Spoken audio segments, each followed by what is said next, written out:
নমস্কার। আবার হাজির হলাম আপনাদের জন্য ভালো লাগা গল্প নিয়ে। আশা করি আপনারা সবাই ভালো আছেন। সবাইকে অনেক অনেক আন্তরিক ভালোবাসা জানিয়ে শুরু করছি আজকের গল্প, তারাশঙ্কর বন্দ্যোপাধ্যায়ের সেই অনবদ্য উপন্যাস আগুন। গল্প পাঠে আমি পবিত্র। তো চলুন শোনা যাক আজকের গল্প আগুন। প্রথম পরিচ্ছেদ। সার্কুলার রোডের সমাধিক্ষেত্র হইতে বাহির হইয়া চন্দ্রনাথের কথাই ভাবিতে ভাবিতে বাড়ি ফিরিলাম। কত কথা মনে হইতেছে। দীর্ঘ এতদিনের জীবন ইতিহাসের মধ্যে কয়টি পৃষ্ঠায় চন্দ্রনাথ গভীর রাত্রির মধ্য গগনচারী কালপুরুষ নক্ষত্রের মতো দীপ্তিতে পরিধিতে প্রদীপ্ত ও প্রধান হইয়া আছে। কালপুরুষ নক্ষত্রের সঙ্গে চন্দ্রনাথের তুলনা করিয়া আমার আনন্দ হয়। ওই নক্ষত্রটির খড়গধারী ভীমকায় আকৃতির সঙ্গে চন্দ্রনাথের আকৃতির যেন একটা সাদৃশ্য আছে। এমনই দৃপ্ত ভঙ্গিতে সেও আপনার জীবনের কক্ষপথে চলিয়াছে। একদিনও পিছনে ফিরিয়া চাহিল না, ক্ষণিক বিশ্রাম করিল না। যাহাকে কুক্ষিগত করিবার অভিপ্রায়ে তাহার এই উন্মত্ত যাত্রা, তাহাকে আজও পাইল না, তবু সে চলিয়াছে। তবে সঙ্গে সঙ্গে আরও একজনকে মনে পড়িতেছে, হিরুকে। চন্দ্রনাথ, হিরু ও আমি সহপাঠী ছিলাম। আরও একজনকে মনে পড়িতেছে, চন্দ্রনাথের দাদা নিশানাথ বাবু। কেমন করিয়া যে এই তিনজন একই সময়ে ক্ষুদ্র একটি গ্রামের মধ্যে আসিয়া পড়িয়াছিলাম তাহা বলিতে পারি না, কিন্তু বিস্ময় প্রকাশ করিব না। ঘরে কেহ নাই। টেবিলের উপর টেবিল ল্যাম্পটা অকম্পিত প্রদীপ্ত জ্যোতিতে জ্বলিতেছে। সেই আলোকিত কক্ষের মধ্যে একা বসিয়া চন্দ্রনাথ, হিরু ও নিশানাথকে ভাবিতেছি। সম্মুখেই দেয়ালে বিলম্বিত বড় আয়নাটির মধ্যে আমারই প্রতিবিম্ব আমার দিকে চিন্তাকুল নেত্রে চাহিয়া বসিয়া আছে। অলিক কায়াময় ছায়া, তবু সে আমার এই স্মৃতি স্মরণে বাধা দিয়া তাহারই দিকে আমাকে আকর্ষণ করিতেছে। আমি আলোটা নিভাইয়া দিলাম। মুহূর্তে ঘরখানা প্রগাঢ় অন্ধকারে ভরিয়া উঠিল। আলোকিত যে দিবসটি অবসান হইয়া তমসা পারাবারের মধ্যে ডুব দিল, আর সে তো আলোকিত প্রত্যক্ষের মধ্যে ফেরে না, তাই অন্ধকারের মধ্যে তাহাকে খুঁজিতেছি। সে দেখা দিল। অন্ধকারের মধ্যে সুস্পষ্ট রূপ পরিগ্রহ করিয়া সম্মুখে দাঁড়াইল কিশোর চন্দ্রনাথ। দীর্ঘাকৃতি, সবল, সুস্থ দেহ, নির্ভীক দৃষ্টি কিশোর। অসাধারণ তাহার মুখাকৃতি। প্রথমেই চোখে পড়ে চন্দ্রনাথের অদ্ভুত মোটা নাকটা। সামান্য মাত্র চাঞ্চল্যেই নাসিকা প্রান্ত স্ফীত হইয়া ওঠে। বড় বড় চোখ, চওড়া কপাল, আর সেই কপালের ঠিক মধ্যস্থলে শিরায় রচিত এক ত্রিশূল চিহ্ন। এই কিশোর বয়সেও চন্দ্রনাথের ললাটে শিরার চিহ্ন দেখা যায়। সামান্য উত্তেজনায় রক্তের চাপ ঈষৎ প্রবল হইলেই নাকের ঠিক উপরেই মধ্য ললাটের ওই ত্রিশূল চিহ্নটি মোটা হইয়া ফুলিয়া ওঠে। আর সঙ্গে সঙ্গে হেডমাস্টার মহাশয়কে মনে পড়িতেছে। শীর্ণ দীর্ঘকায় শান্ত প্রকৃতির মানুষটি ওই যে বোর্ডিংয়ের ফটকের সম্মুখেই চেয়ার বেঞ্চের আসর পাতিয়া বসিয়া আছেন। হুঁকাটি হাতে ধরাইয়াছে। চিন্তাকুল বিমর্ষ নেত্রে আমাকে বলিলেন, নুরু, তুমি একবার জেনে এসো তো চন্দ্রনাথ কি বলে। দুর্দান্ত চন্দ্রনাথের আঘাতে সমস্ত স্কুলটা চঞ্চল, বিক্ষুব্ধ হইয়া উঠিয়াছে। প্রাইজ ডিস্ট্রিবিউশনের সময়। এখন চন্দ্রনাথ প্রাইজ প্রত্যাখ্যান করিয়া পত্র দিয়াছে। সেকেন্ড প্রাইজ সে গ্রহণ করিতেই চায় না। সে আজ পর্যন্ত কখনো সেকেন্ড হয় নাই। তাহার কথা অবহেলা করিতে পারিলাম না।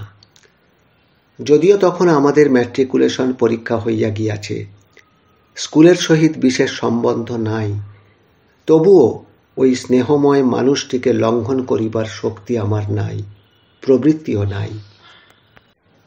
স্মৃতি স্মরণ করিতে বসিয়া এই অতি মুহূর্ত বর্তমান হইয়া উঠিয়াছে, নতুবা আজও প্রত্যক্ষ বর্তমানে। দীর্ঘ কত বৎসর পরেও মাস্টার মহাশয় একদিন স্বপ্নে আসিয়া ধরা পড়েন, মৃদু তিরস্কার করেন, আমি ভয় পাই। আবার কতদিন হাসি মুখে প্রসন্ন উৎসাহে আশীর্বাদ করিয়া যান, মনে তখন বল পাই। আমি চন্দ্রনাথের কাছেই গেলাম। দারিদ্র্যজীর্ণ স্বল্পালোকিত চন্দ্রনাথের ঘরখানার মধ্যে চন্দ্রনাথ বসিয়া তখন আপন মনে কি যেন লিখিতেছিল। তাহার কাছে গিয়া দাঁড়াইলাম। সে লিখিতেই থাকিল, কোনো অভ্যর্থনা করিল না, সে তাহার স্বভাবও নয়। আমি নিজেই বসিয়া প্রশ্ন করিলাম, কি লিখছিস? লিখিতে লিখিতেই চন্দ্রনাথ উত্তর দিল, ইউনিভার্সিটি এক্সামিনের রেজাল্ট তৈরি করছি রে, কে কত নম্বর পাবে তাই দেখছি। তাহার কথা শুনিয়া আশ্চর্য হইয়া গেলাম। চন্দ্রনাথ আরো খানিকটা লিখিয়া কাগজখানা আমার সম্মুখে ফেলিয়া দিয়া বলিল,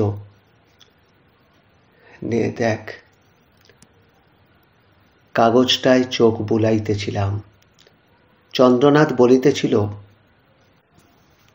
এই দেখ, আমার যদি 550 কি তার বেশি ওঠে না, তবে স্কুলের এই রেজাল্ট হবে। মানে ধর 2টো ফেল, ওই অমিয় আর শ্যামা, আর তাছাড়া সব পাস হবে। আর আমার যদি 525-এর নিচে হয়, তবে জানবি 10টা ফেল, আর তুই তাহলে 3rd ডিভিশনে যাবি। তাহার কথা শুনিয়া রাগ হইয়াছিল। এই দাম্ভিকটা যেন ফেল হয় এ কামনাও বোধহয় করিয়াছিলাম। চন্দ্রনাথ হাসিয়া বলিল, কিরে, তুই বোধহয় রাগ করছিস না? আমি এইবার কথাটা পারিব ভাবিতেছিলাম, কিন্তু সে হইল না। চন্দ্রনাথের দাদা একখানা পত্র হাতে আসিয়া দাঁড়াইলেন। চন্দ্রনাথের হাতে পত্রখানা দিয়া বলিলেন, এ কি? পত্রখানার উপর দৃষ্টি বুলাইয়া চন্দ্রনাথ অসংকোচে বলিল, আমি 2nd প্রাইজ রিফিউজ করেছি। কারণ? কারণ কারণ 2nd প্রাইজ নেওয়া আমি বিনিথ মাই ডিগনিটি বলে মনে করি। চন্দ্রনাথের দাদা ক্ষোভে যেন কাঁপিতেছিলেন।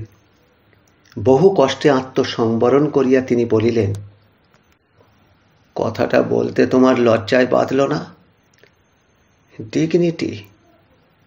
তুমি একে ডিগনিটি বলো? তোমার অক্ষমতার অপরাধ? না দাদা, তুমি জানো না। কি জানি না? জানবার এতে আছে কি? হ্যাঁ, স্কুলের সেক্রেটারির ভাইপো ফার্স্ট হয়েছে, সে আমারই সাহায্যে হয়েছে দাদা। হ্যাঁ, আর ওর যে প্রাইভেট মাস্টার, স্কুলের অ্যাসিস্ট্যান্ট টিচার, তিনি, আর কি বলবো, প্রশ্নপত্র ছাত্রটির কাছে গোপন রাখেননি। তার ওপর উত্তর বিচারের সময় ইচ্ছাকৃত ভুলও করেছেন তিনি এবং আরো 2-1 জন।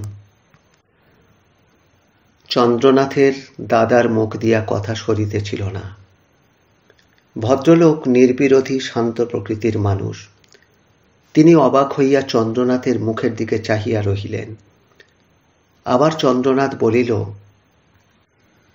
তুমি কি জানো, অঙ্কের পরীক্ষার দিন সে আমায় মিনতি করলে। আমি তাকে 3টে অঙ্ক আমার খাতা থেকে টুকতে দিলাম। মাস্টার পূর্বে বলে দেওয়া সত্ত্বেও সে সময় তার মনে ছিল না। আর বাংলা বা ইংরাজিতে সে যে ফার্স্ট হয়েছে সে তো বললাম।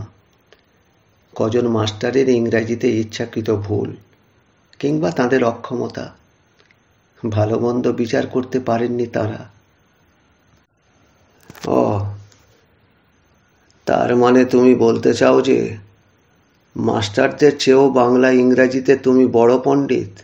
হ্যাঁ, তোমাকে তাঁরা বুঝতে পারেননি? সম্ভবত। তবে আরও একটা কথা শোনো দাদা, আমি এখানে কারো পেছনে পড়ে থাকতে পারি না। ওই ধনের দুলালটির স্থান যোগ্যতা হিসাবে আমার চেয়ে অনেক নিচে। হ্যাঁ।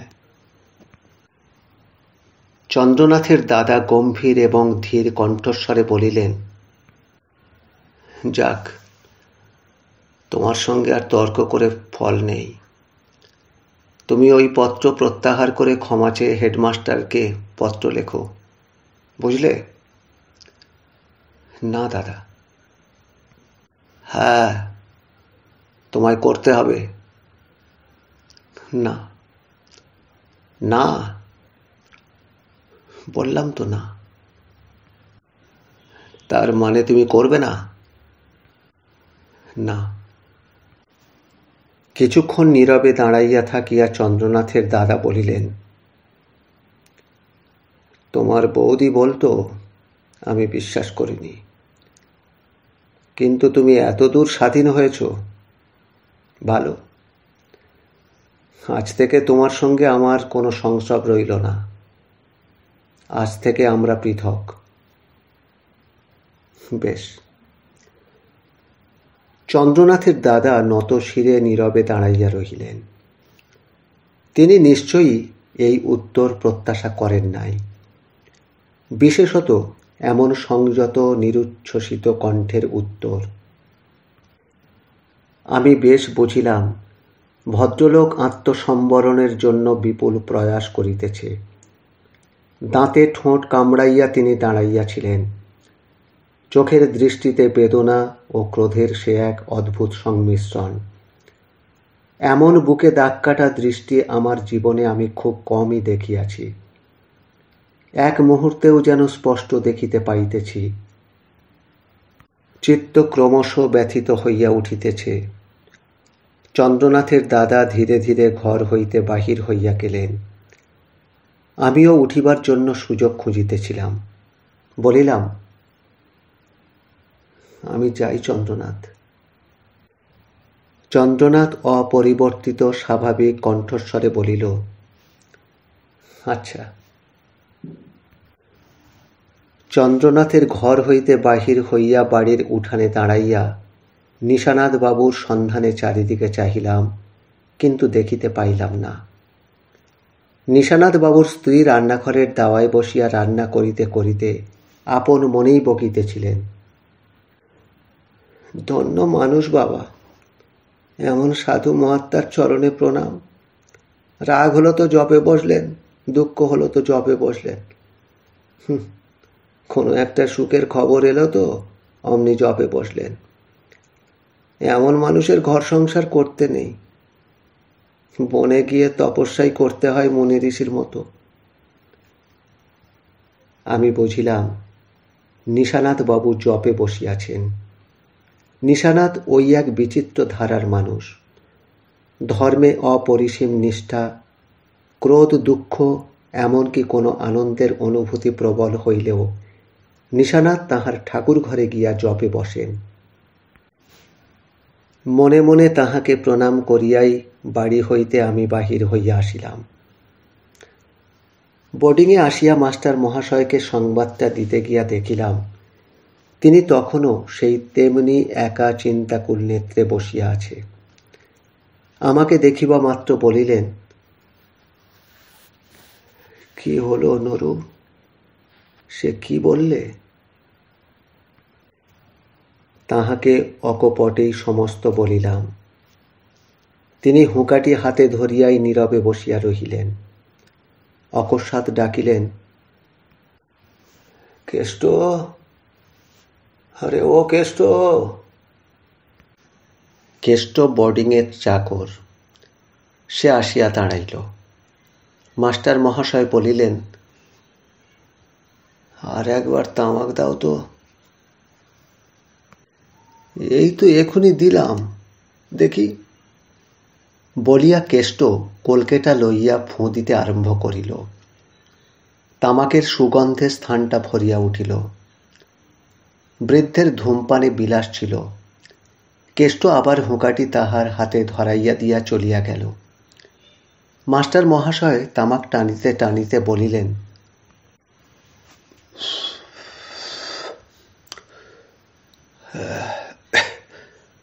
আমি একবার যাব নরেশ, কি বলো তুমি? হ্যাঁ, চন্দ্রনাথের কাছে? না না, পৃথক হবে কেন? পৃথক হবে কেন? না, ছি। আমি বলিলাম, না স্যার, আপনি যাবেন না। যদি কথা না শুনে? কে শুনবে না? আমার কথা শুনবে না?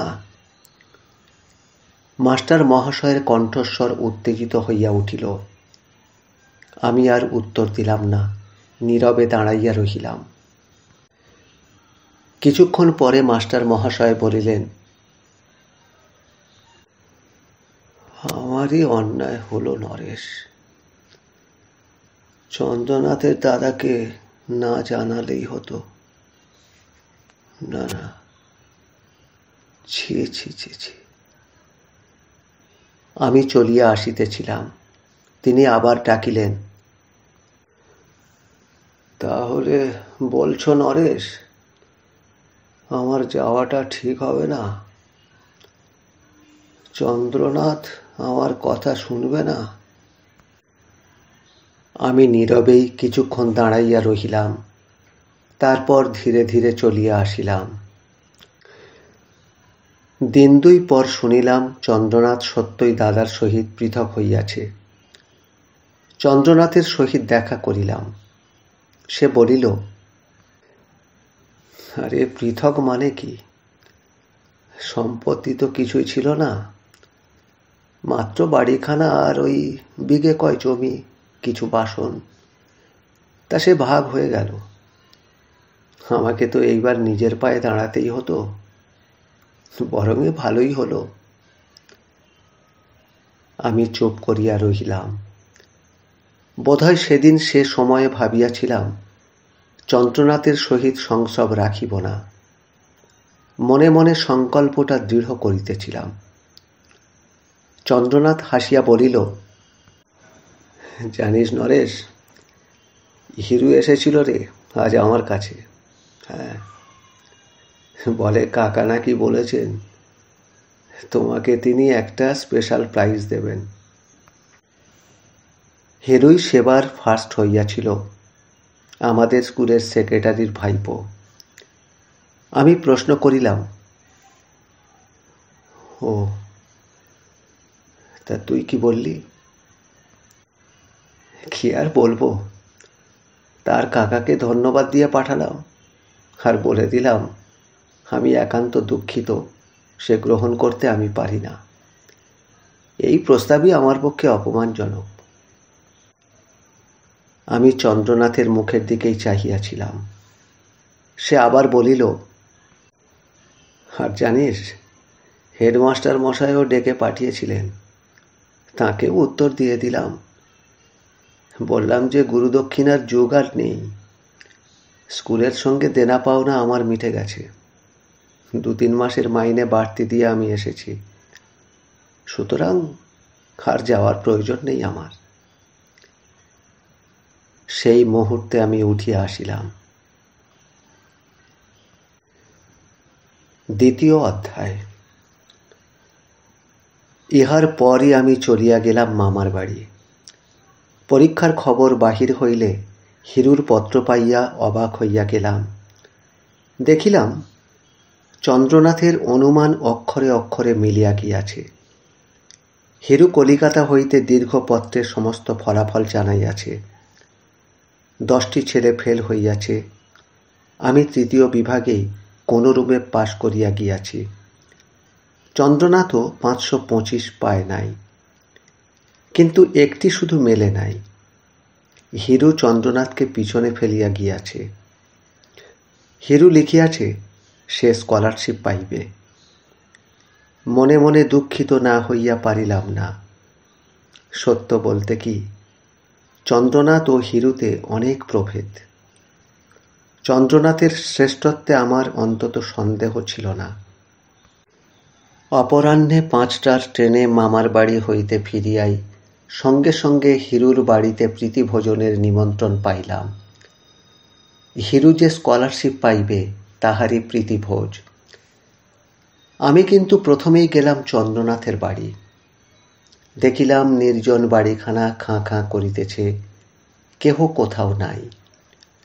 শয়ন ঘরখানার দুয়ার বন্ধ, কড়ায় একটা অতি সামান্য দামের তালা ঝুলিতেছে।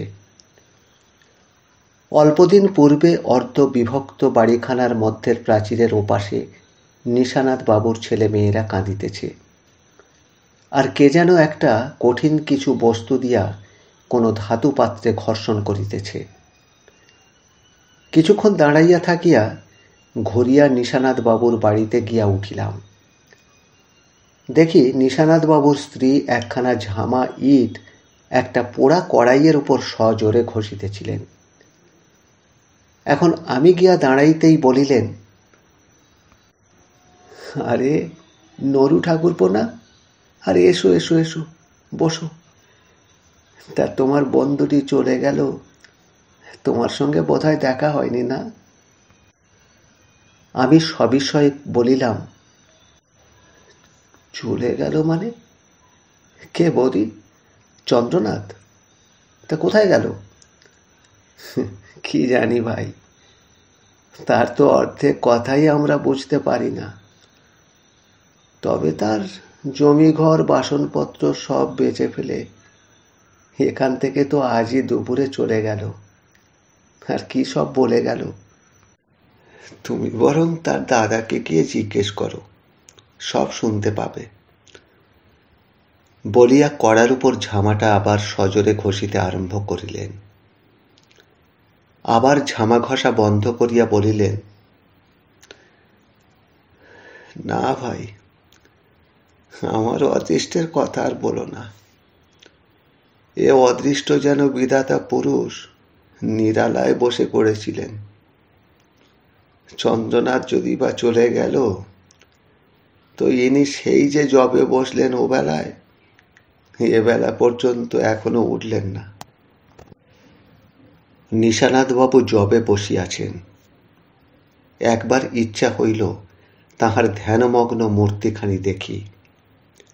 দিব্য চক্ষু থাকিলে দেখিতাম তাহার মনশ্চক্ষুর সম্মুখে কে, ঈশ্বর না চন্দ্রনাথ। বৌদিদি বলিলেন, তাহার কণ্ঠস্বরে অদ্ভুত পরিবর্তন ঘটিয়া গেল। বলিলেন, জানো ভাই নরু, আমাদের বউ যাত্রারই এই অদৃষ্ট, বুঝেছ? দেবর যখন আমাদের চক্ষুশূল ছাড়া আর কিছু হয় না। দেবর দেশত্যাগী হলে বৌদিদির যেন আনন্দ হতেই হবে।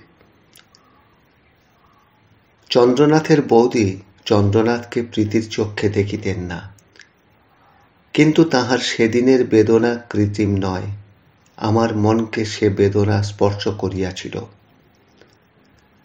সন্ধ্যায় হিরুর বাড়ি গেলাম। দেখিলাম সেখানে উৎসবের বিপুল সমারোহ।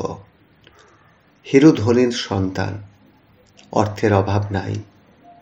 চীনা লণ্ঠন ও রঙিন কাগজের মালায় নিপুণ বিন্যাসে তাহাদের বাড়ির পাশের আমবাগানটার সে শোভা আজও আমার মনে আছে। হিরুর কাকা শৌখিন ধনী সন্তান বলিয়া জেলার মধ্যে খ্যাতি ছিল। তিনি নিজে সেদিন বাগানটাকে সাজাইয়াছিলেন। বিশিষ্ট অতিথিও এসেছিলেন অনেক। জন দুয়েক ডেপুটি, ডিএসপি, স্থানীয় সাব রেজিস্ট্রার, থানার দারোগা, তাহা ছাড়া গ্রামস্থ ব্রাহ্মণ কায়স্থ ভদ্রলোকজন সকলেই প্রায় উপস্থিত ছিলেন। হিরু পরম সমাদর করিয়া আমাকে বসাইল। নানা কথার মধ্যে সে বলিল, জানিস তো, কাকা বলছিলেন এখন থেকে ICS এর জন্য তৈরি হতে।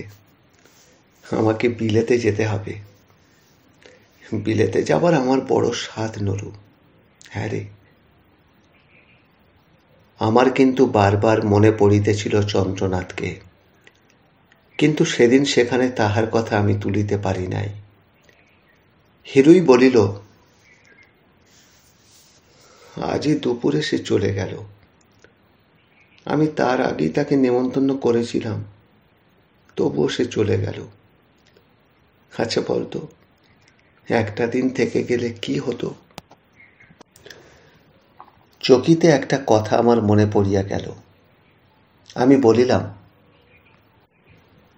আচ্ছা হিরু, বলছিলাম চন্দ্রনাথের দাদাকে তো কই দেখছি না।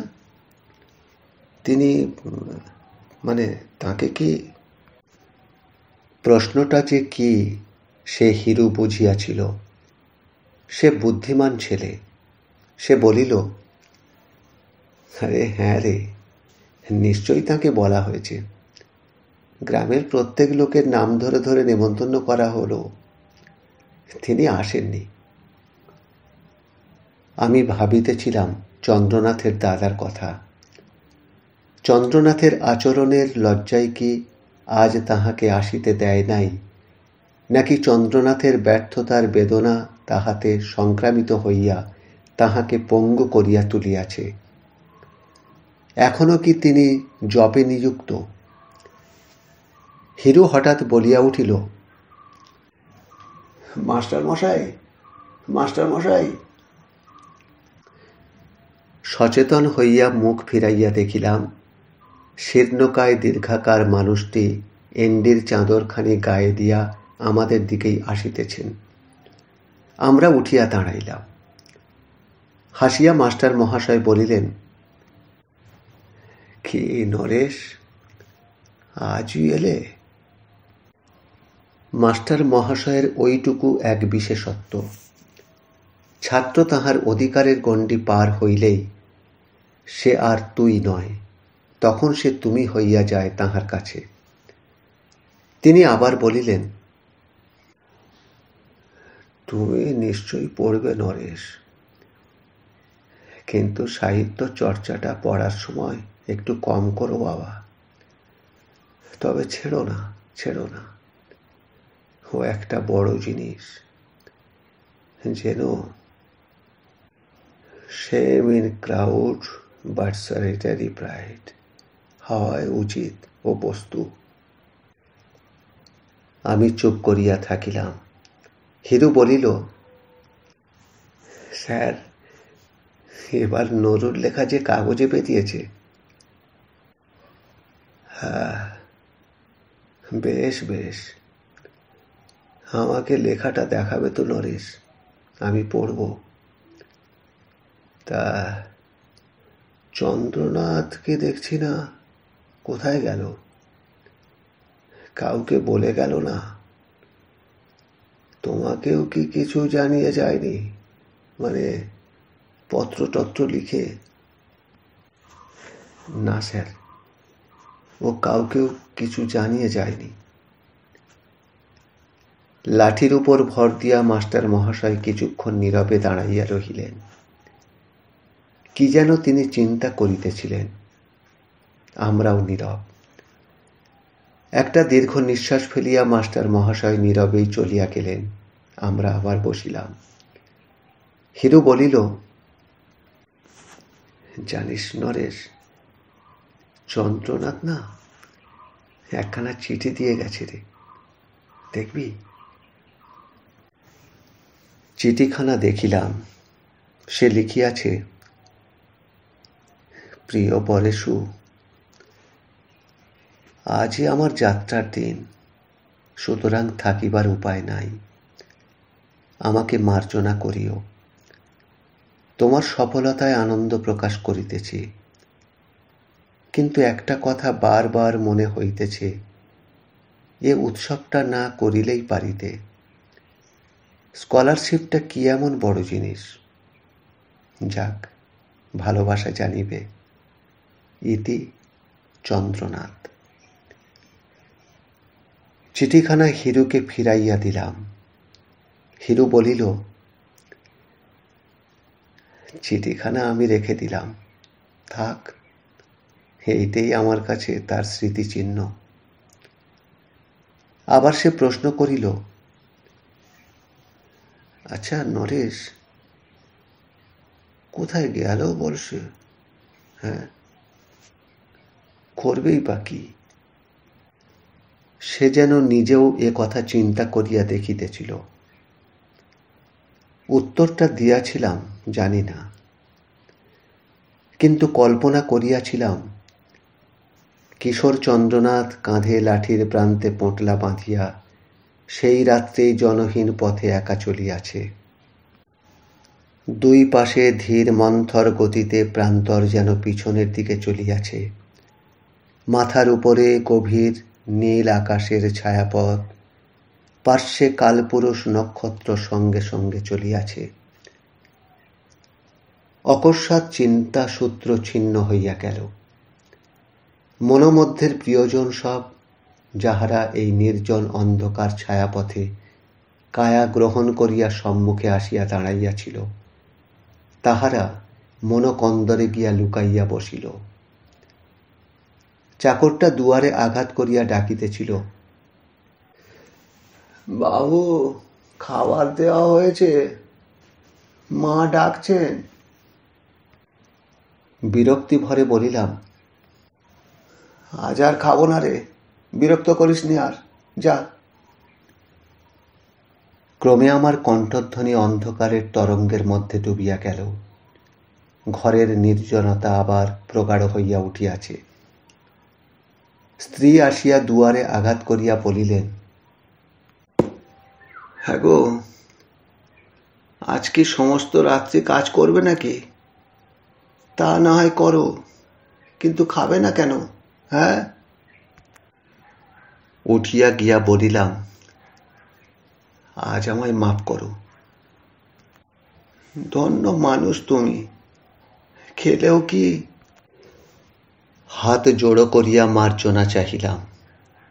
তিনি বোধহয় অভিমান করিয়াই চলিয়া গেলেন। সেদিকে মনোযোগ দিবার প্রবৃত্তি ছিল না। ফিরিয়া আসিয়া ছিন্ন চিন্তার সূত্র আবার জোড়া দিতে বসিলাম। হ্যাঁ, হিরুদের বাগানে বসিয়া চন্দ্রনাথের কথা কল্পনা করিতেছিলাম। সে কল্পনা আমার অলীক নয়। কোনো কোনো ক্ষেত্রে কল্পনায় আর বাস্তব সত্যে আশ্চর্যরূপে মিলিয়া যায়। মানুষের অন্তর্দৃষ্টি যেন বিধাতার খাতার মধ্যে প্রবেশাধিকার পায়। আমার মনশ্চক্ষুর দৃষ্টি সেদিন এই অধিকারই পাইয়াছিল। এই 12 বৎসর পর একদিন চন্দ্রনাথ আমাকে বলিয়াছিল, জানিস নরু, সে রাত্রে না আমি বিশ্রাম করিনি। হ্যাঁ রে, সমস্ত রাত্রি হেঁটে চলেছিলাম। অন্ধকারের গাঢ়তা আমার দৃষ্টিশক্তির কাছে লঘু হয়ে গিয়েছিল। আমি যেন সমস্ত কিছু বেশ দেখতে পাচ্ছিলাম। দুধারের প্রান্তর পিছনের দিকে চলছিল, অন্ধকার রাত্রি, অজানা পথ। মনে কিন্তু এক বিন্দু ভয় ছিল না। দেহে ক্লান্তি অনুভব করিনি। সেদিনের মতো মনের গতি একদিনও আর আমি অনুভব করতে পারলাম না।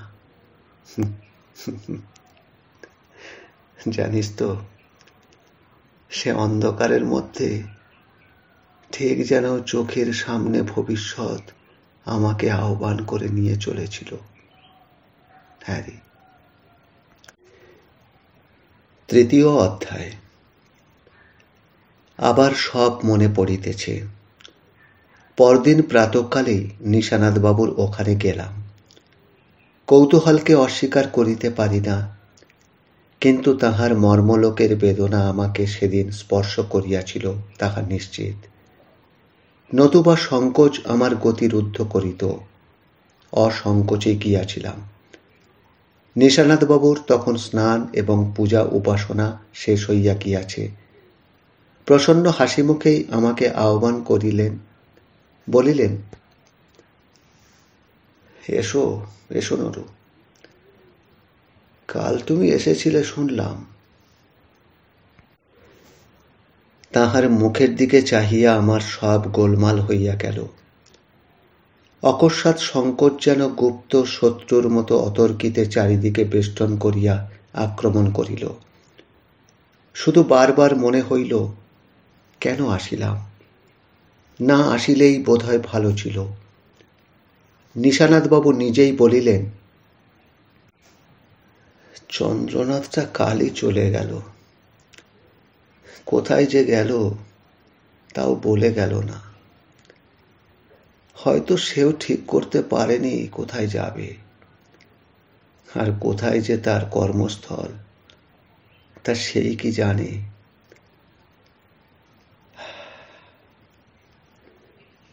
তবু মনটা কাল বড় উতলা হয়ে পড়েছিল ভাই। আমি সমস্ত দিন ভগবানকে ডেকেছি যে, মনটা আমার শান্ত করে দাও দয়াময়। তারপর বহু কষ্টেই মন শান্ত হলো। তাই কি সম্পূর্ণরূপে শান্ত হয় মন? হয় না, হয় না।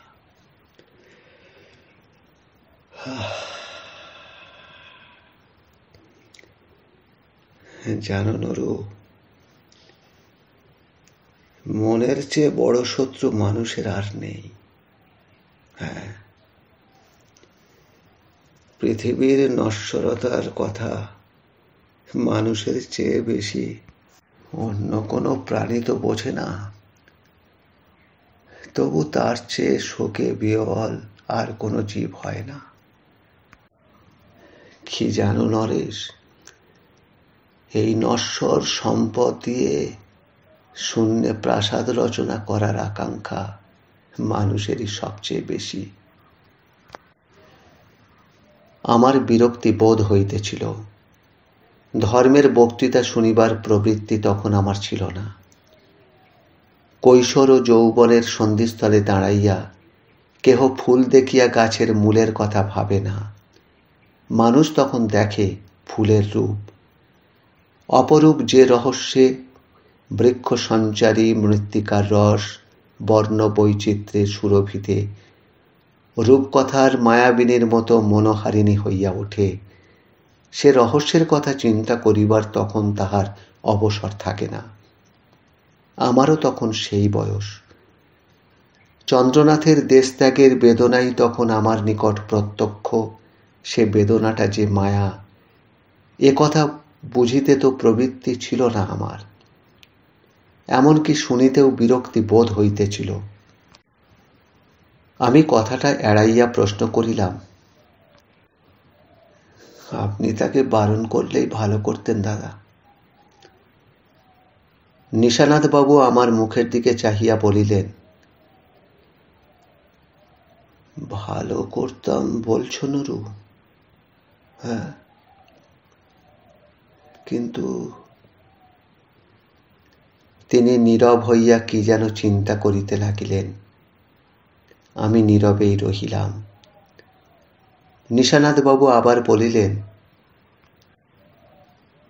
না নরু, না, আমার সে অধিকার ছিল না। এই মনে করো, ভগবান যিনি জীবকে সৃষ্টি করেন, তিনিও চেতনাতে শক্তিতে জীবকে সচেতন করে দেওয়ার পর আর জীবের ইচ্ছামতো কর্মে কখনো নিষেধ করতে আসেন না। আমি তো চন্দ্রনাথকে সুস্থ সবল যুবায় পরিণত করে দিয়েছি। তাকে যথাসাধ্য শিক্ষা লাভে সাহায্য করেছি।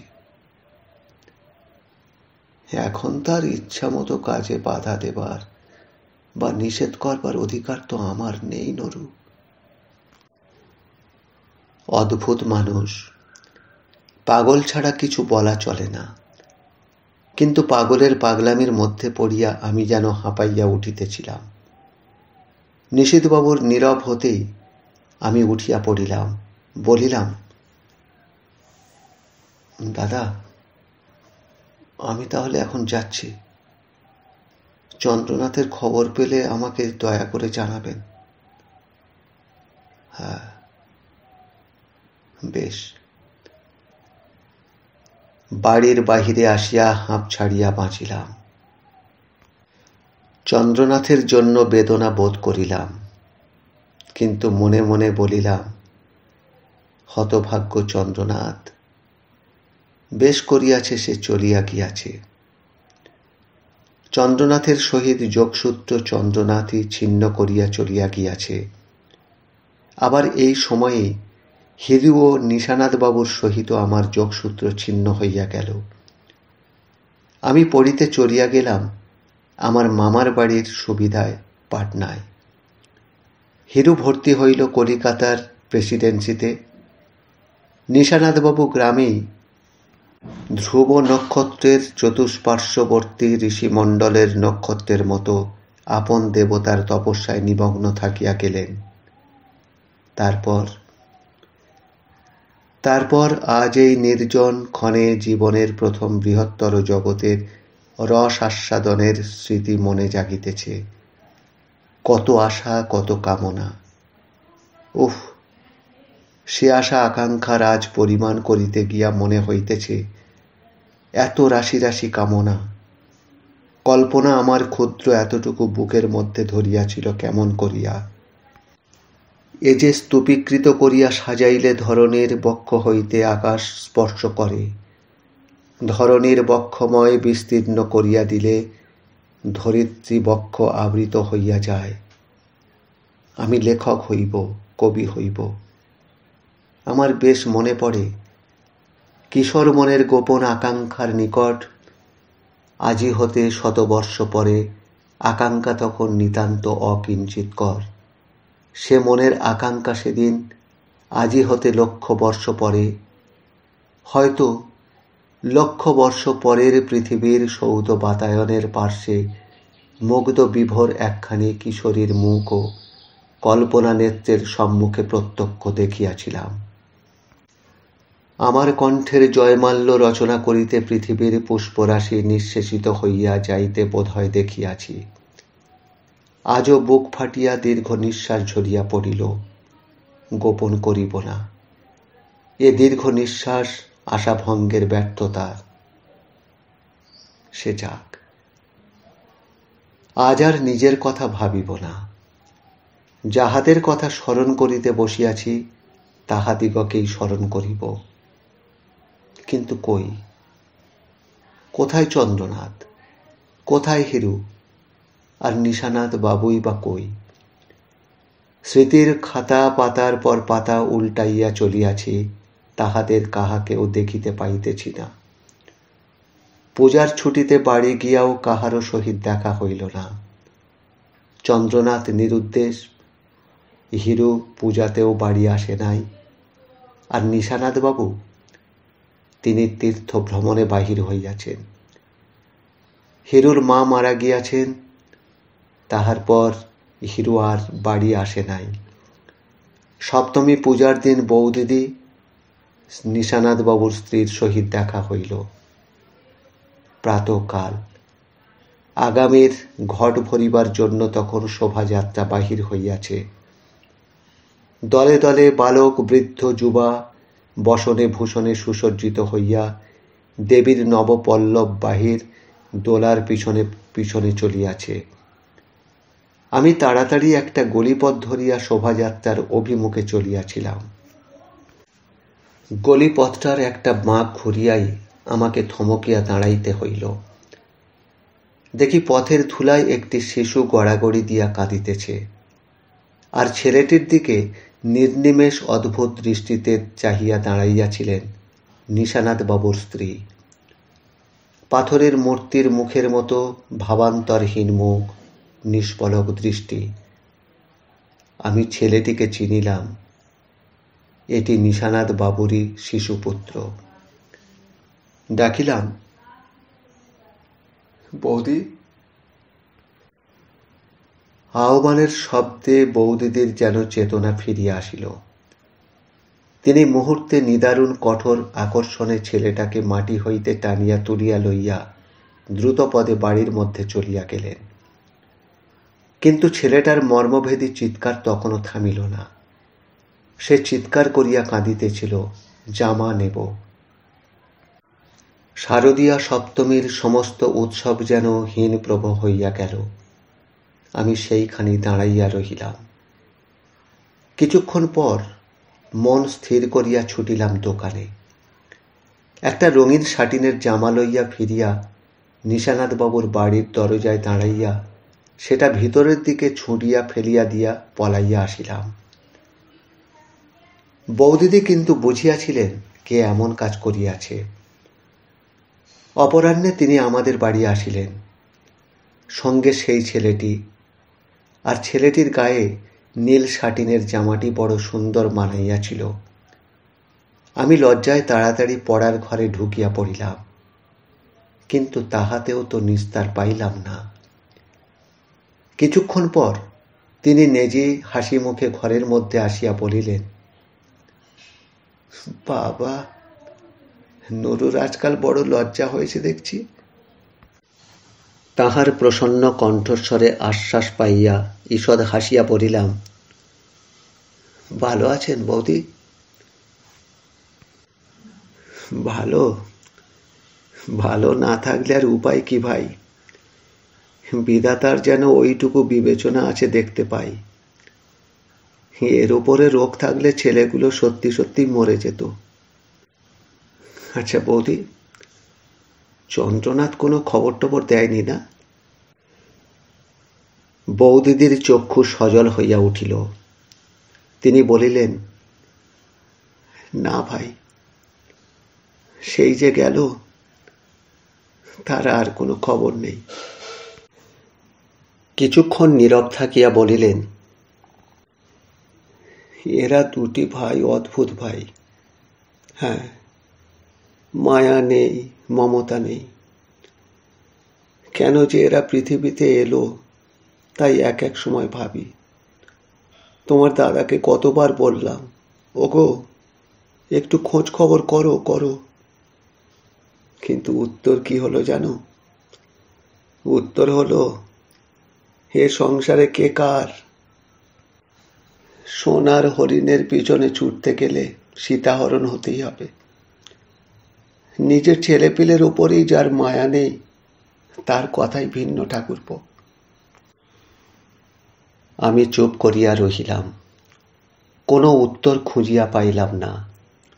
একটা দীর্ঘ নিঃশ্বাস ফেলিয়া বৌদিদি বলিলেন,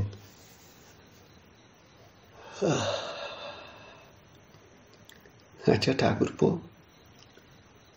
জামাটার কত দাম ভাই? কোনো রকম করে তোমায় আমি দিয়ে দেব, কিন্তু একটু সবুর করে নিতে হবে। আমি অস্বীকার করিতে পারিলাম না। বলিলাম, আচ্ছা বেশ বৌদি, তাই দেবেন। তবে আর একটা কথা, যদি আর কিছু কাপড় চোপড় দরকার হয়। কথাটা শেষ করিতে পারিলাম না। বৌদিদিও নীরবে স্থির দৃষ্টিতে আমার মুখের দিকে চাহিয়া দাঁড়াইয়া রহিলেন। আমি শঙ্কিত হইয়া বলিলাম, না না বৌদি, দাম পরে দেবেন। আর আমি তো পর নই, কিছু মনে করবেন না যেন। ম্লান হাসি হাসিয়া বৌদিদি বলিলেন, না ভাই, আমি মনে কিছু করিনি। তবে ভাবছিলাম দেনা তো ঘাড়েই চাপবে। না না বৌদি, তার জন্য ভাববেন না, সে যখন হোক আপনি দেবেন। ও তাহলে ভাই আমার জন্য একখানা ধোলাই শাড়ি আর খুকির জন্য একটা জামা তুমি এনে দিও, কিন্তু দাম তোমায় নিতে হবে। আমি তখনই দোকানের উদ্দেশ্যে বাহির হইয়া গেলাম। কাপড় পাইয়া বৌদিদের মুখ আনন্দে উজ্জ্বল হইয়া উঠিল। আনন্দে যেন তিনি বালিকার মতো চঞ্চল হইয়া উঠিলেন। বলিলেন, দাঁড়াও ভাই, কাপড়টা পরে আসি, দেখো তো কেমন মানায়। নববস্ত্রে সজ্জিতা বৌদিদিকে সত্য সত্যই মানাইয়াছিল বড় চমৎকার। সুশ্যামা হৃষ্টপুষ্ট বৌদিদিকে লাল পেড়ে শাড়িতে যেন লক্ষ্মী ঠাকুরুনটির মতো মনে হইতেছিল। আমি বলিলাম, চমৎকার মানিয়েছে বৌদি। হ্যাঁ, ঠিক যেন লক্ষ্মী ঠাকুরুনটি।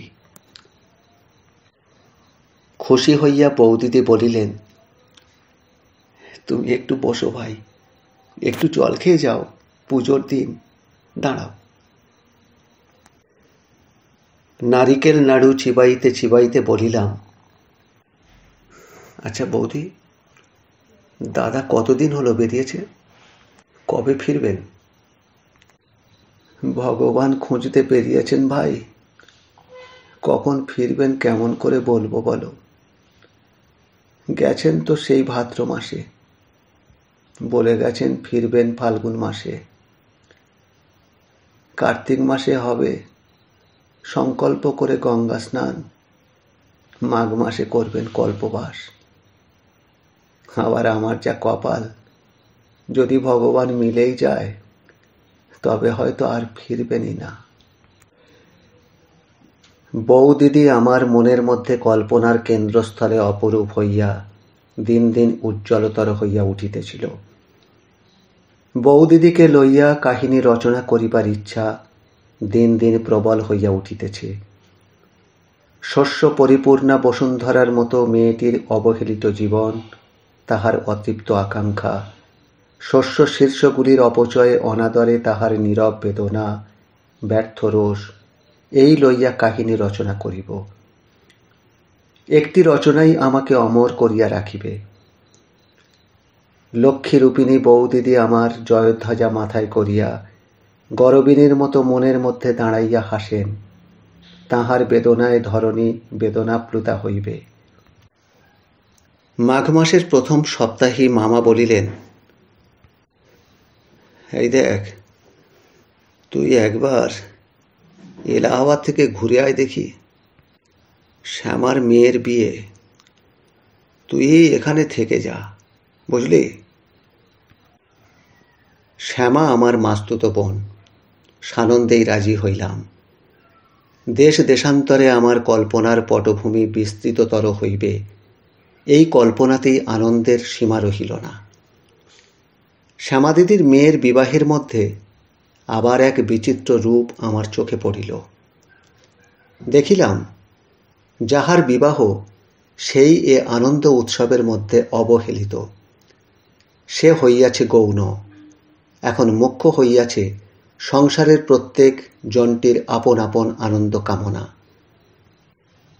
শ্যামাদিদির শাশুড়ি আপনার কন্যাদের লইয়া ব্যস্ত, কন্যারা ব্যস্ত আপন আপন সাজসজ্জা, ছেলে মেয়েদের সাজসজ্জা লইয়া। এক কন্যা দর্জিকে আপনার কন্যার ফ্রকের জন্য বরাত করিলেন। শ্যামাদিদির বড় ছেলে দুইটি মাকে অহরহ খোঁচাইতেছে, তাহাদের ভালো জামা হইল না। সকলের মধ্যে ভাবী বধূটি শুধু সকলের কাছে ধমক খাইয়া ফিরিতেছে। বেদনা বোধ না করিয়া পারিলাম না, কিন্তু তবুও পুলকিত হইলাম, নূতন একটি কাহিনীর উপাদান পাইয়াছি। তাই কাহিনীটিকে গুছাইয়া লইবার জন্য সেদিন অপরাহ্নে যমুনার ঘাটে আসিয়া একখানা নৌকা করিয়া ত্রিধারা সঙ্গমের দিকে বেড়াইতে গেলাম। তরঙ্গময়ী গঙ্গার শক্তির প্রতিরোধে গভীর নীল সলিলা যমুনা ধীরে ধীরে বহিয়া চলিয়াছে। নৌকাখানা ধীরে ধীরেই ভাসিয়া চলিয়াছিল। সম্মুখে সঙ্গমস্থলের উপর বিশাল কেল্লা। একেবারে মাথার উপর একটা বারান্দায় গোরা সৈন্যেরা ব্যান্ড বাজাইতেছিল। চিন্তাসূত্র ছিন্ন হইল। কেল্লার দিকেই ভালো করিয়া চাহিয়া দেখিলাম। হিন্দুর প্রতিষ্ঠান দুর্গ, মুসলমানের এলাহিবাদ কেল্লা, ইংরেজদের এলাহাবাদ ফোর্ট। সকলের চেয়ে ভালো লাগিল গঙ্গার ঘাটের উপর দুর্গ প্রবেশের ঢালু পথটি ও ফটকটি। অবশ্য এ দুইটি মুসলমানদের রচনা। সন্ধ্যা হইয়া আসিতেছিল। নৌকাটা ছাড়িয়া দিয়া গঙ্গার তীরভূমি ধরিয়া শহরের দিকে চলিতেছিলাম।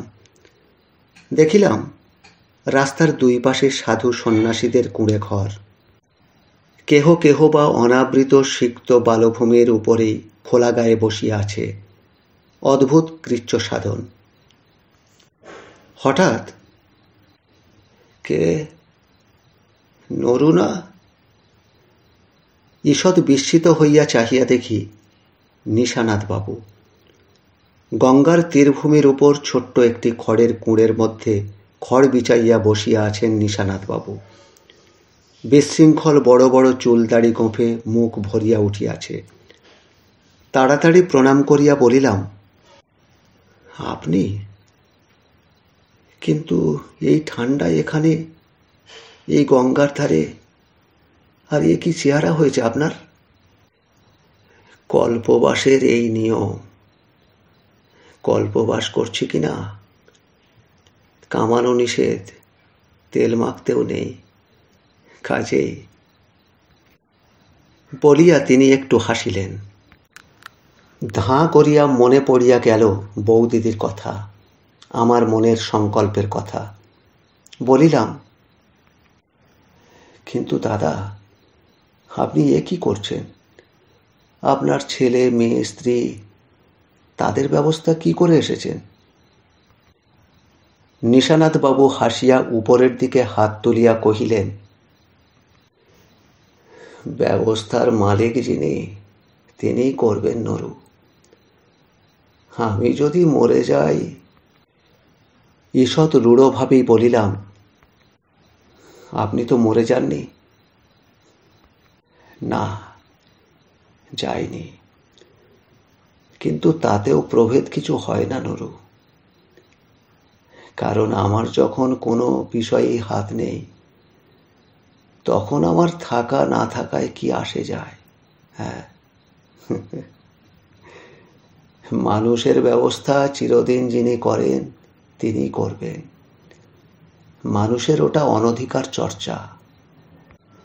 কিন্তু আপনি তো বলেন সংসারে মায়া হলো স্বর্ণমৃগ, কিন্তু আপনি যার পেছনে ছুটছেন সেটা কি বলুন?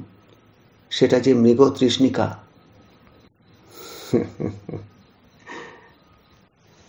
বলতে পারেন ঈশ্বর যদি থাকেন তবে তিনি কত বড়? জানেন ওই একটি সূর্য কত বড়, কত তার দীপ্তি, কত তার তেজ। এমনই কোটি কোটি সূর্য আবিষ্কৃত হয়েছে দাদা, আরও শত শত কোটি এখনো অনাবিষ্কৃত। যার তেজের কণামাত্র অংশে এমনই কোটি কোটি সূর্য সৌরমণ্ডল সৃষ্টি হয়েছে, তার সম্মুখীন হওয়ার কল্পনা করতে পারেন আপনি? হ্যাঁ, সে বিরাট শ্রেষ্ঠকে দেখবার দৃষ্টি আছে আপনার? আচ্ছা নরু, তুমি সমুদ্র দেখেছ? হ্যাঁ, বলো তো কতটুকু অংশ তার দেখা যায় আমাদের দৃষ্টিতে? যদি জাহাজে করে সমগ্র সমুদ্রটাও দেখে থাকো, তবুও কি তাকে সমগ্র অখণ্ড রূপে দেখা হয়? হয় না, সেই খণ্ডই দেখা হয়। কিন্তু মনের মধ্যে তাকিয়ে দেখো, সেখানে ওই অসীম বিশাল সমুদ্র সম্পূর্ণ অখণ্ড রূপে ধরা দিয়েছে। আসলে কি জানো, মানুষের দৃষ্টি ক্ষুদ্র, কিন্তু মনকে ক্ষুদ্র ভেবো না। ঈশ্বর কি রূপ ধরে আসেন? অরূপর্দন মনের মধ্যে স্পর্শ দিয়ে যান। দেখা কি, বুকে জড়িয়ে ধরেন। বহুক্ষণ চুপ করিয়া বসিয়া রহিলাম। তারপর বলিলাম, তাহলে আমি যাই দাদা। পিছন হইতে তিনি আবার ডাকিলেন, নরু, একটা কথা শোনো তো একবার। বলুন। বলছি যে আমাদের বাড়ির ছেলেগুলো ভালোই আছে, বৌদিদিও ভালো আছে। সে বোধহয় খুব রাগরোষ আমার উপর করে না? না না, তাই কি হিন্দুর মেয়েতে কখনো পারে? অদ্ভুত মানুষের মন। বৌদিদির ও তাহার সন্তানদের দুঃখ দুর্দশার কথা বলিয়া তাহাকে উদ্বিগ্ন করিতে আমার প্রবৃত্ত হইল না। চতুর্থ অধ্যায়। মাস কয়েক পর, গরমের ছুটির ঠিক পূর্বেই হিরু একখানা পত্র লিখিয়াছিল।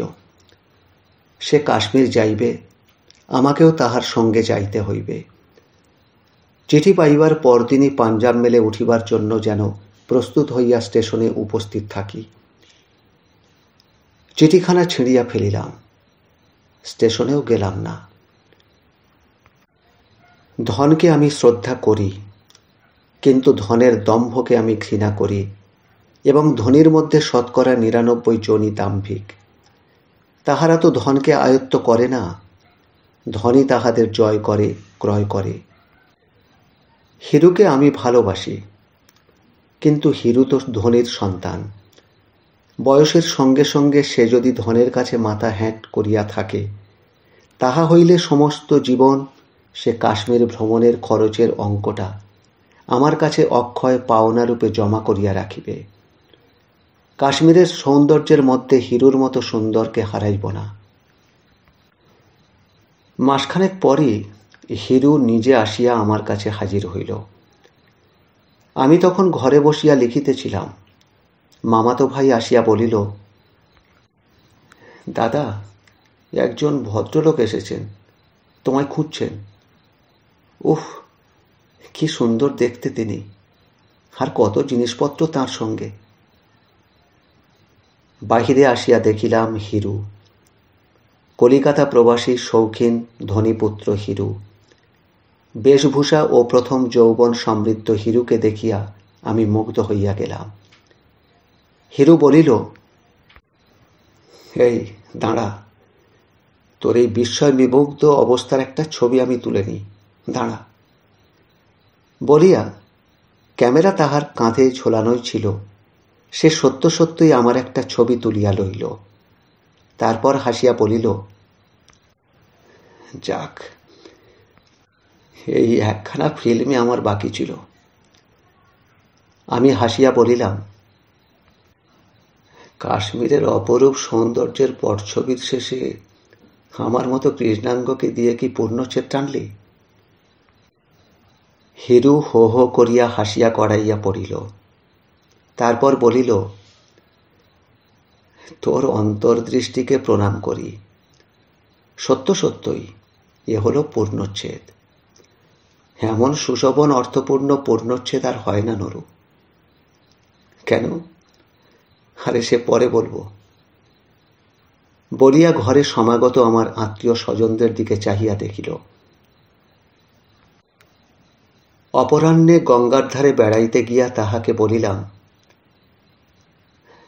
তারপর তোর কাশ্মীরের রূপ কেমন লাগলো বল। কাশ্মীরের রূপ? আরে ও রূপের চেয়ে কাশ্মীর রূপসীর রূপ আমার বেশি ভালো লেগেছে। তাদের চোখের স্বচ্ছ শোভার কাছে হ্রদের শোভা ম্লান হয়ে গেল। ননির মতো দেহবর্ণের লাবণ্য থেকে তুষার শোভার দিকে চোখ ফেরাবার অবকাশই হল না।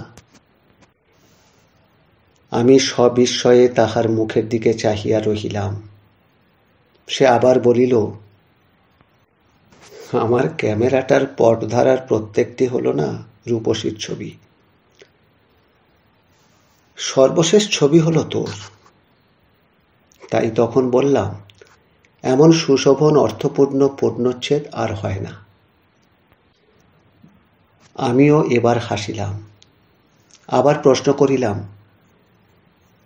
তা শুধুই কি দেখে এলি? প্রেমও হয়েছিল। হ্রদের বুকে হাউসবোটের মাঝি মেয়ে একটি, কিশোরী, অপরূপ, রূপসী। সে মুগ্ধ দৃষ্টিতে আমার মুখের দিকে চেয়ে থাকত। একদিন সে ফুলও আমায় উপহার দিয়েছিল। সে ফুল নিয়ে খেলা করছিল, তা আমি তাকে বললাম, আমায় দাও না ফুলগুলো। সে চারিদিকে চেয়ে হেসে তার ফুলগুলো সব আমায় দিলে। অবশ্য আমি তাকে কিছু দিতে পারিনি, সাহস হয়নি। শুধু তারই ছবিতে পরিপূর্ণ করে এনেছি আমার ক্যামেরাটা। হ্যাঁ, সে পকেট হইতে একখানা খাম বাহির করিয়া ছোট ছোট ছবিগুলি আমায় দেখাইল। আমি মুগ্ধ হইয়া দেখিতেছিলাম। হিরু বলিল, ওর মুখের দিকে চেয়ে ভাবতাম কি জানিস? ভাবতাম, কেন আমি ভারতের সম্রাট নই, অন্তত কাশ্মীরের অধিপতিও তো নই। তাহলে আমার কাশ্মীর হ্রদের পদ্মপুষ্প অপহরণের অধিকারে কেউ হস্তক্ষেপ করতে পারত না।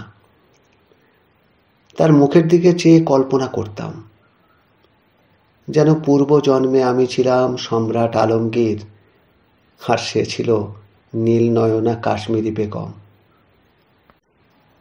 ছবিগুলি তাহাকে ফিরাইয়া দিয়া বলছিলাম, একখানা ছবি আমায় দিবি? না, ওর প্রত্যেক ভঙ্গির ছবিটি আমি রাখব। কেন? মনে মনে রেখে দে। মন কি এত সহজ ক্ষেত্র বন্ধু? বনের চেয়েও সে জটিল। বনে আজ সে মহিরুহ বনস্পতি, 10 বছর পরে অপরের আবির্ভাবে সে হয় অকিঞ্চিৎকর। আর শুষ্ক হয়ে তার জীবনান্ত হওয়াও অসম্ভব নয়। তাহলে আর সম্রাট আলমগীরকে আর দোষ কেন? কাশ্মীরি বেগমের নীলনয়নের মোহ যদি সময়ক্ষেপে ঘৃণায় পরিণত হয়ে থাকে, তবে তাতে অপরাধ কি? না, আমি তো দোষ তাঁকে দিই না। শুধু তাঁকে কেন, যে শিব সতীর মৃতদেহ কাঁধে করে উন্মত্ত হয়ে ফিরছিলেন, তার গৌরীর প্রেমে আত্মবিক্রয়েও আমি তাঁকে দোষ দিই না। আমি সবিস্ময়ে তাহার মুখের দিকে চাহিয়া রহিলাম। ধনির দাম্ভিক দুলাল বলে কি? বৎসরখানেক পর তাহার নিকট হইতে পত্র পাইলাম। বেশ মোটা পত্রখানি, দীর্ঘ পত্র লিখিয়াছে বোধ হয়। চিঠিখানা খুলিয়া পাইলাম ছোট একখানা চিঠি আর কতকগুলি ফটো। ফটোগুলির একখানা তুলিয়া দেখিলাম সেই কাশ্মীরি সুন্দরীর ছবি। সবগুলোই তাহার। চিঠিখানা পড়িলাম। লেখা, ভাই নূর, কাশ্মীর রূপসীর একখানা ছবি তুই একদিন আমার কাছে চেয়েছিলি, সেদিন দিতে পারিনি। আজ সবগুলো তোকে পাঠালাম।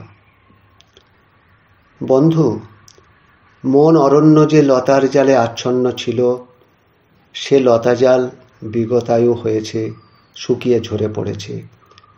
শুষ্ক লতা বন্যিমুখে সমর্পণ না করে তোর কাছে পাঠালাম। লেখকের কাজে লাগতে পারে।